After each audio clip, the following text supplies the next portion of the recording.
Welcome to my official YouTube channel TJ knowledge. आप सभी का स्वागत है मेरे official YouTube channel TJ knowledge में। तो फ्रेंड्स, आज हम बात करेंगे कि किस तरह आप अपने घर बैठे ईपीएफओ का ऑनलाइन फॉर्म फिल कर सकते हैं।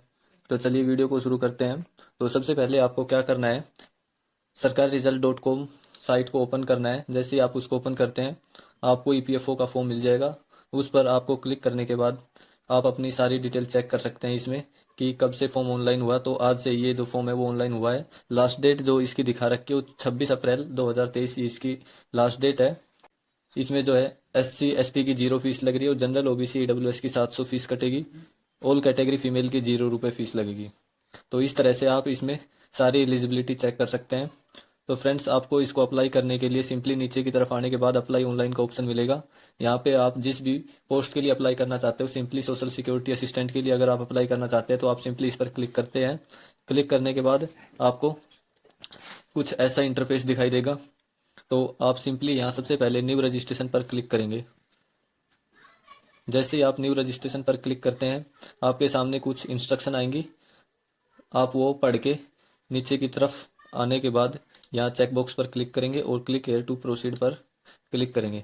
जैसे ही हम क्लिक करते हैं, हमारे पास कुछ पर्सनल इंफॉर्मेशन भरने के लिए फॉर्मेट ओपन होगा। तो यहाँ कैंडिडेट नेम डालना है, उसके बाद फादर नेम या आपको मदर नेम डालना है। उसके बाद आपको डेट ऑफ बर्थ फिल करनी है। तो डेट ऑफ बर्थ आप अपने 10th की मार्कशीट के हिसाब से डालेंगे। डेट ऑफ बर्थ डालने के बाद यहाँ आपको अपना जेंडर सेलेक्ट करना है। जेंडर सेलेक्ट करने के बाद आप यहाँ इनमें से कोई भी एक वैलिड आइडेंटिटी सेलेक्ट कर सकते हैं। अगर इनमें से कोई भी नहीं है तो आप any other valid government identity पर क्लिक करके यहाँ अपने आधार कार्ड के नंबर फिल कर सकते हैं दोस्तों। तो उसके बाद आपको यहाँ अपना प्रेजेंट एड्रेस डालना है। या प्रीमिसेस में आप अपना विलेज लिख के अपना विलेज भी डाल सकते हैं। सब लोकेलिटी में आप अपना पोस्ट ऑफिस डाल सकते हैं। लोकेलिटी में आप तहसील डाल सकते हैं। ये डालने के बाद आपको यहाँ अपना कंट्री इंडिया सेलेक्ट करना है। उसके बाद यहाँ अपना स्टेट सेलेक्ट करना है। स्टेट सेलेक्ट करने के बाद डिस्ट्रिक्ट सेलेक्ट करना है। यहाँ आपको अपना पिन कोड भरना है। पिन कोड भरने के बाद यहाँ ईमेल आईडी भरनी है। ईमेल आईडी यहाँ एक बार कंफर्म ईमेल आईडी करनी है। उसके बाद यहाँ मोबाइल नंबर भरने हैं। फिर से एक बार कंफर्म करके यहाँ नीचे की तरफ आपको अपना परमानेंट एड्रेस भरना है। अगर दोस्तों आपका परमानेंट एड्रेस और प्रेजेंट एड्रेस दोनों सेम है तो आप सेम एज परमानेंट एड्रेस इस पर क्लिक करके आगे की तरफ बढ़ सकते हैं। उसके बाद आपको यहाँ अपना कोई भी एक पासवर्ड बनाना है। पासवर्ड आपका 8 से 13 कैरेक्टर लॉन्ग होना चाहिए और उसमें एक अपर केस होना चाहिए, एक लोअर केस होना चाहिए, न्यूमेरिक वैल्यू भी होनी चाहिए एक, और एक कोई भी स्पेशल कैरेक्टर होना चाहिए। तो फ्रेंड्स, मैं आपको एक एग्जांपल से बताता हूँ कि अगर आपका नाम राहुल है तो आपको जो पासवर्ड है वो आप इस तरह से भी बना सकते हैं। R कैपिटल करके AHUL सारे स्मॉल @A1234 इस तरह से आप पासवर्ड बना सकते हैं दोस्तों। तो पासवर्ड बनाने के बाद आपको यहाँ फिर से एक बार कंफर्म पासवर्ड करना है। उसके बाद आपको कोई भी एक सिक्योरिटी क्वेश्चन सेलेक्ट करना है ताकि अगर फ्यूचर में आप इसका पासवर्ड भूल जाते हैं तो आपको फॉरगॉट करने में आसानी होगी दोस्तों। उसके बाद सिंपली आपको यहाँ कैप्चा भर के सबमिट पर क्लिक करना है। जैसे ही आप सबमिट पर क्लिक करते हैं, आपके पास कुछ ऐसा इंटरफेस होगा। आपको यहाँ से इसको सिंपली क्लोज करना है। क्लोज करने के बाद आपको ये सारे चेक बॉक्स पर क्लिक करना है।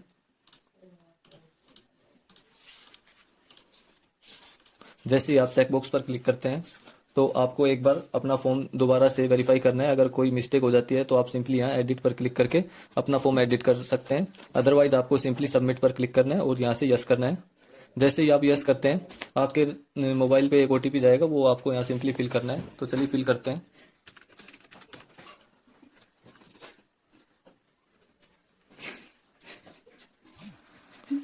तो फ्रेंड्स, OTP फिल करने के बाद आपको कुछ ऐसा इंटरफेस दिखाई देगा। आपको सिंपली यहाँ से वेरीफाई ईमेल आईडी पर क्लिक करना है और यहाँ से ये कैप्चा फिल करके आगे की तरफ बढ़ना है। जैसे ही हम कैप्चा फिल करके सबमिट पर क्लिक करते हैं, आपकी ईमेल आईडी पर एक OTP जाएगा, वो आपको सिंपली यहाँ फिल करना है और वेरीफाई पर क्लिक करना है। तो फ्रेंड्स, ईमेल आईडी वेरीफाई करने के बाद आपको सिंपली कंप्लीट एप्लीकेशन फॉर्म पर क्लिक करना है। जैसे ही हम कंप्लीट एप्लीकेशन फॉर्म पर क्लिक करते हैं, हमारे पास कुछ ऐसा इंटरफेस होगा। यहाँ पे आपको कॉन्टैक्ट डिटेल भरनी है।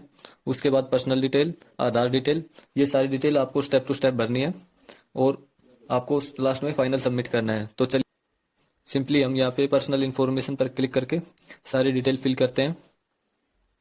यहाँ पर आपको अपनी नेशनलिटी चूज करनी है। यहाँ पर आपको अपनी नेशनलिटी चूज करनी है, उसके बाद कैटेगरी, उसके बाद आप पीडब्ल्यूडी कैंडिडेट है या नहीं है वो आपको यहाँ से सिलेक्ट करना है। एक्स सर्विसमैन वगैरह है तो यस करना है, अदरवाइज नो करना है। उसके बाद do you belong to religious minority community, तो हम यहाँ से नो करते हैं। उसके बाद religion to which you belong, तो यहाँ से सिंपली हिंदू सेलेक्ट करते हैं। Are you an employ of central government या फिर ईपीएफओ, इनमें से अगर आप कोई भी एक है तो आपको यस करना है, अदरवाइज नो करना है। ये नो करने के बाद आपको यहाँ से अपना मैरिटल स्टेटस सेलेक्ट करना है। मैरिटल स्टेटस सेलेक्ट करने के बाद सिंपली आपको यहाँ से कैप्चा भर के आगे की तरफ बढ़ना है।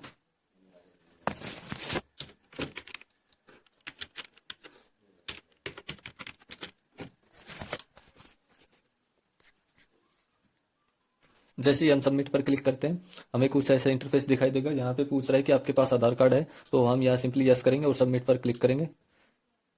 जैसे ही हम सबमिट पर क्लिक करते हैं आपको कुछ ऐसा इंटरफेस दिखाई देगा। आपके पास यहाँ 3 ऑप्शन सामने आएंगे, आपको सिंपली फर्स्ट वाले पर क्लिक करके यहाँ अपना आधार नंबर फिल करना है। तो चलिए करते हैं। आधार नंबर फिल करने के बाद सिंपली आपको चेकबॉक्स पर क्लिक करना है और कैप्चा फिल करके आगे की तरफ बढ़ना है।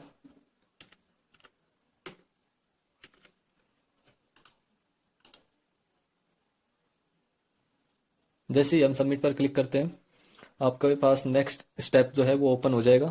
आपको सिंपली यहाँ से अपनी जो पोस्ट है वो आपने शुरू में सेलेक्ट कर ली थी, तो यहाँ पे आपको सेलेक्ट करने की कोई ज़रूरत नहीं है। तो हम सिंपली ये जो लैंग्वेज नोन का ऑप्शन है इन पर सब पर क्लिक करेंगे। आप पूछ रहा है कि आप हिंदी पढ़ सकते हैं, बोल सकते हैं, स्पीक लिख सकते हैं, ऐसे ही इंग्लिश के 3 ऑप्शन है। तो आपको ये सारे ऑप्शन सिलेक्ट करने हैं। उसके बाद आपको अपने अकॉर्डिंग अपने सिटी एग्जाम सिटी फिल करने हैं। तो चलिए फिल करते हैं। जैसे मुझे सबसे पहला हरियाणा के अंदर कोई एग्जाम सिटी सेलेक्ट करना है तो सिंपली हरियाणा सेलेक्ट करके मैं एग्जाम सेंटर डालूंगा। ऐसे ही आप दूसरा और तीसरा चौथा, इसमें 4 जो है आपको एग्जाम सिटी सेलेक्ट करने हैं, तो आप अपने अकॉर्डिंग सेलेक्ट कर सकते हैं। एग्जाम सेंटर भरने के बाद आपसे पूछ रहा है कि आपकी टाइपिंग स्पीड इंग्लिश में 35 वर्ड पर मिनट होनी चाहिए। ये अगर इंग्लिश में आपकी टाइपिंग स्पीड 35 वर्ड पर मिनट नहीं है तो हिंदी में आपकी 30 वर्ड पर मिनट होनी चाहिए। तो हम सिंपली यहाँ पर यस करते हैं और आगे की तरफ बढ़ते हैं। कैप्चा फिल करना है और सेव एंड नेक्स्ट पर क्लिक करना है। जैसे ही हम सेव एंड नेक्स्ट पर क्लिक करते हैं हमारे पास कुछ ऐसा इंटरफेस होगा। हमें यहाँ से अपनी ग्रेजुएशन की डिटेल फिल करनी है। तो चलिए सबसे पहले पूछ रहा है पास स्टेटस, तो आपको यहाँ पर पास पर क्लिक करना है। उसके बाद ईयर ऑफ पासिंग पूछ रहा है कि आपने कब ग्रेजुएशन पास करी थी। उसके बाद यहाँ कोर्स एंड स्ट्रीम नेम पूछ रहा है कि बीए बीएससी आपने जो भी कर रखी है आप सिंपली यहाँ से सिलेक्ट करते हैं। यहाँ पर आपको अपनी यूनिवर्सिटी का नेम सिलेक्ट करना है। अगर आपकी यूनिवर्सिटी का नेम इस लिस्ट में नहीं है तो आप सिंपली अदर सेलेक्ट करके अपनी यूनिवर्सिटी का नेम फिल कर सकते हैं। यहाँ पे एक अलग से ऑप्शन दे देगा आपको फिल करने के लिए, तो आप यहाँ अपनी यूनिवर्सिटी का नेम फिल कर सकते हैं। उसके बाद यहाँ रिजल्ट मोड पूछ रहा है कि आपका जो रिजल्ट है वो परसेंटेज के अंदर है या सीजीपीए के अंदर, तो आप उस हिसाब से सेलेक्ट करके अपने टोटल मार्क्स भर के यहाँ आपको अपने जितने मार्क्स आए टोटल में से वो फिल करने हैं और सिंपली यहाँ परसेंटेज कैलकुलेट हो जाएगी। तो चलिए डिटेल फिल करते हैं। सारी डिटेल फिल करने के बाद आपको सिंपली कैप्चा भर के सेव नेक्स्ट पर क्लिक करना है। जैसे ही हम सेव नेक्स्ट पर क्लिक करते हैं आपके पास कुछ ऐसा इंटरफेस होगा।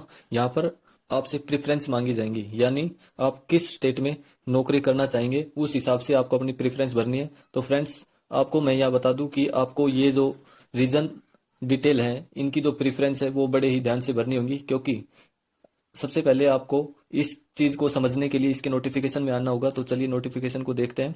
यहाँ मैं आपको बता दूं, जैसे कि आप हरियाणा से बिलोंग करते हैं और आप एसटी कम्युनिटी से हैं हरियाणा से, तो हरियाणा के अंदर एसटी कम्युनिटी की 0 वैकेंसी है। अगर आप फर्स्ट प्रेफरेंस पर हरियाणा डालते हैं, एसटी कैटेगरी से हो, तो आपको कोई भी पोस्ट नहीं मिलेगी। तो इस हिसाब से आपको अपनी कैटेगरी वाइज, यानी जिस भी स्टेट में आपकी कैटेगरी की ज्यादा वैकेंसी है उस हिसाब से आपको अपनी कैटेगरी सेलेक्ट करनी है और सारे स्टेट को प्रेफरेंस देना है।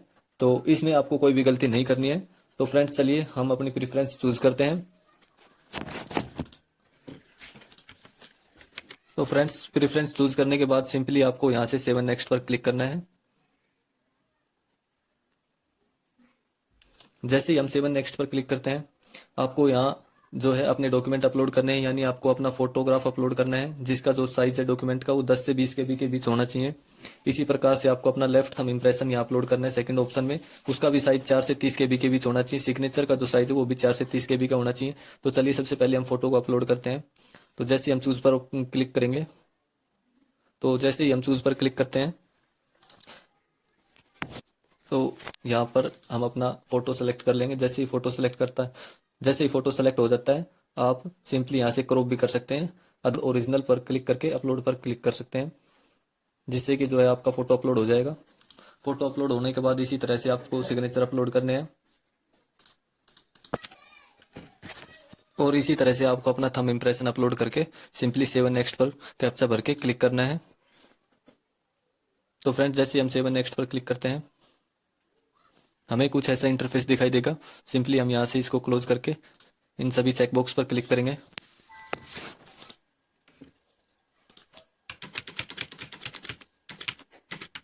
जैसे ही हम चेकबॉक्स पर क्लिक करते हैं सिंपली हमें यहाँ से सबमिशन फाइनल सबमिट करना है। तो चलिए फाइनल सबमिट करते हैं। तो फ्रेंड्स फाइनल सबमिट करने के बाद आपको कुछ ऐसा इंटरफेस दिखाई देगा।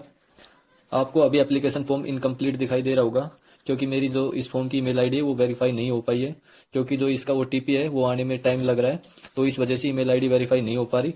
तो ये फॉर्म आपको अभी इनकम्प्लीट शो कर रहा है।